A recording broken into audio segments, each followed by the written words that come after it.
Welcome dear students, आप सभी का स्वागत है बोर्ड एग्जाम्स यूट्यूब चैनल पर। तो डियर स्टूडेंट्स, इस वीडियो में हम करने वाले हैं कक्षा 8वीं विषय विज्ञान वार्षिक परीक्षा 2024-25 28 फरवरी का पेपर आपका जो होने वाला है उसका कंप्लीट पेपर सॉल्यूशन हम इस वीडियो में करने वाले हैं। तो आपको वीडियो को एंड तक वॉच करना है। साथ ही में अगर आपने हमारे यूट्यूब चैनल को अभी तक सब्सक्राइब नहीं किया है तो आप हमारे यूट्यूब चैनल को सब्सक्राइब कर लीजिए ताकि ऐसे ही वीडियोज़ की नोटिफिकेशन सबसे पहले आपको मिलती रहे। ठीक है, चलिए तो देखते हैं।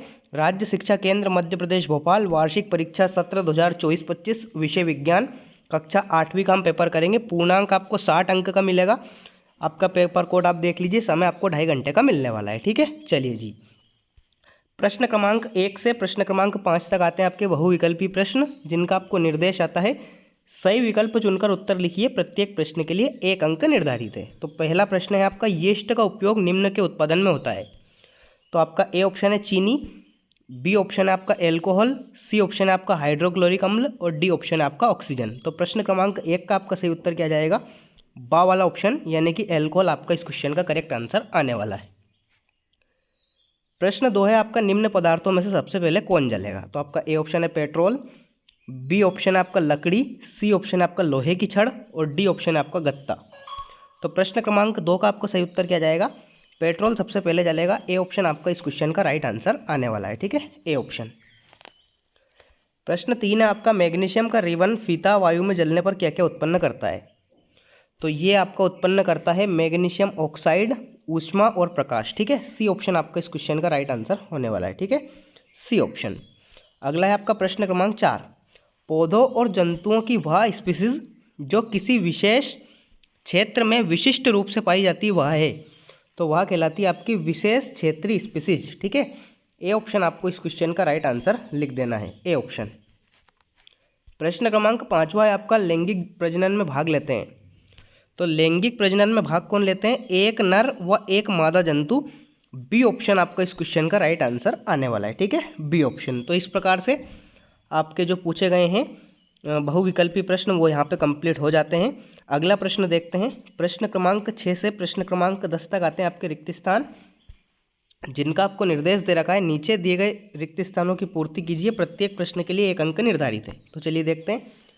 प्रश्न 6 है आपका, काष्ठ कोयला वायु में जलकर कार्बन डाइऑक्साइड और रिक्त स्थान उत्पन्न करता है। तो कार्बन डाइऑक्साइड और ऊष्मा उत्पन्न करता है। ठीक है, पहले में आपको राइट आंसर ऊष्मा लिख देना है। दूसरा है आपका, जिन पदार्थों का ज्वलन ताप रिक्त स्थान होता है और जो ज्वाला के साथ सरलतापूर्वक आग पकड़ लेते हैं ज्वलनशील पदार्थ कहलाते हैं।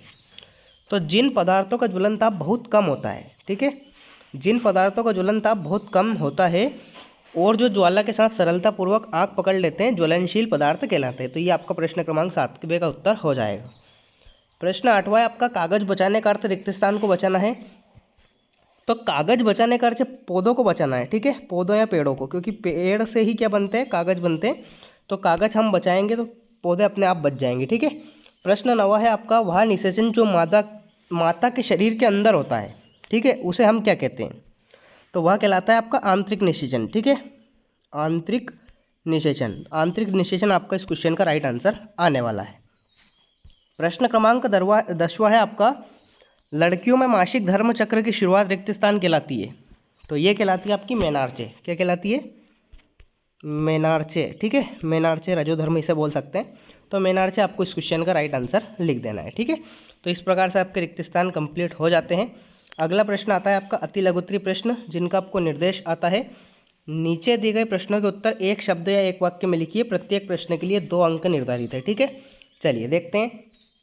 प्रश्न 11वां है आपका, शिशु एवं बच्चों को टीका क्यों लगाया जाता है? प्रश्न क्रमांक 12वां है आपका, अपने बहुत अधिक व्यावसायिक महत्व के कारण किसे हम काला सोना कहते हैं? 13वां, 14वां, 15वां और 16वां। ठीक है, सभी प्रश्न पहले हम पढ़ते हैं, फिर इनके एक साथ में उत्तर आपको बताने वाला हूँ, तो आपको वीडियो में बने रहना है।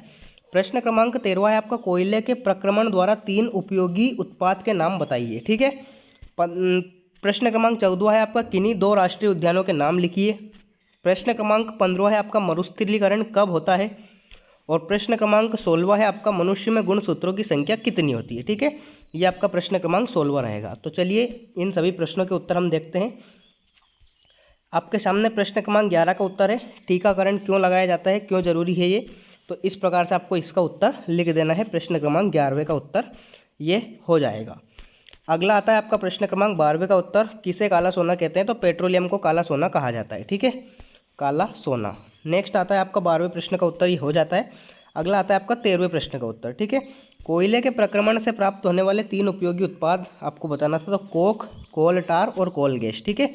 ये आपका प्रश्न क्रमांक 13वें का उत्तर हो जाएगा कंप्लीट। अगला आता है आपका प्रश्न क्रमांक 14वें का उत्तर, भारत के राष्ट्रीय उद्यानों के नाम आपको बताना था, तो कान्हा राष्ट्रीय उद्यान और काजीरंगा राष्ट्रीय उद्यान, 2 नाम यहाँ पे आपको बता दिए हैं।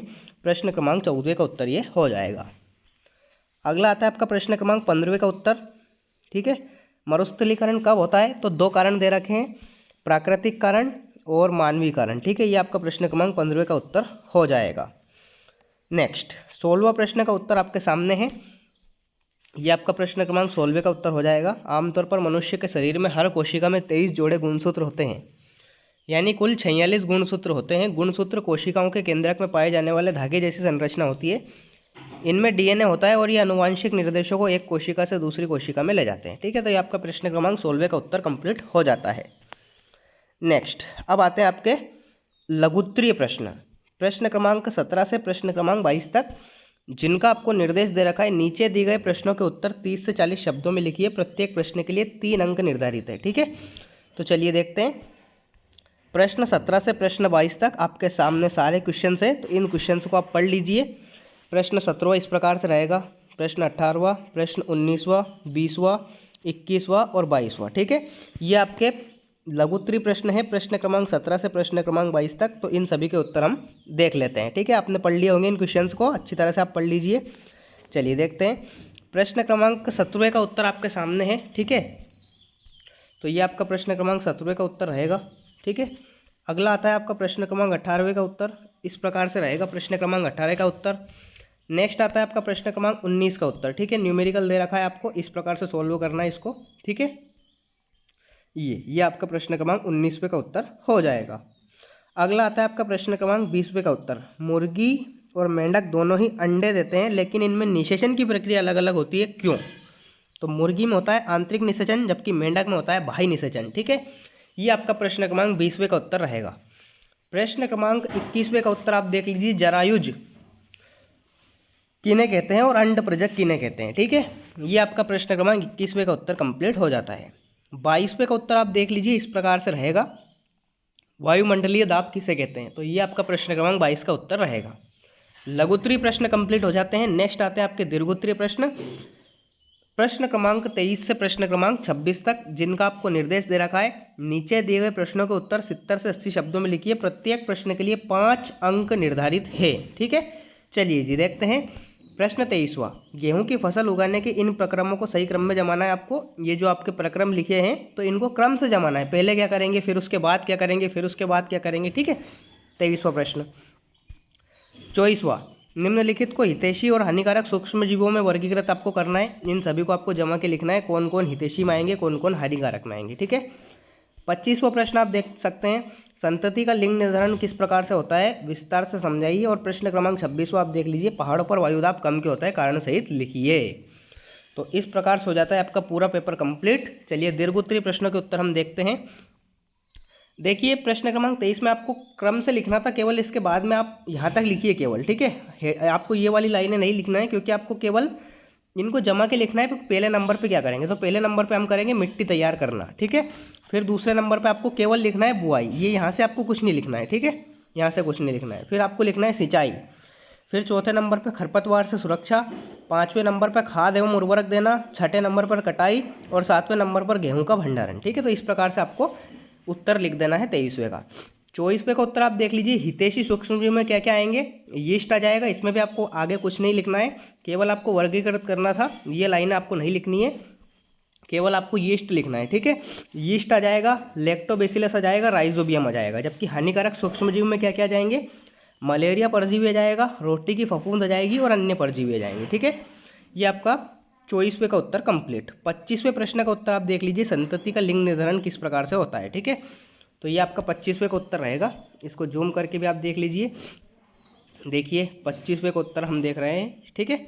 और 26वां जो अंतिम प्रश्न था वो आपके सामने है, पहाड़ों पर वायुमंडलीय दाब कम क्यों हो जाता है। तो देखिए, ठीक है, ये आपका प्रश्न क्रमांक 26वें का उत्तर कंप्लीट हो जाता है।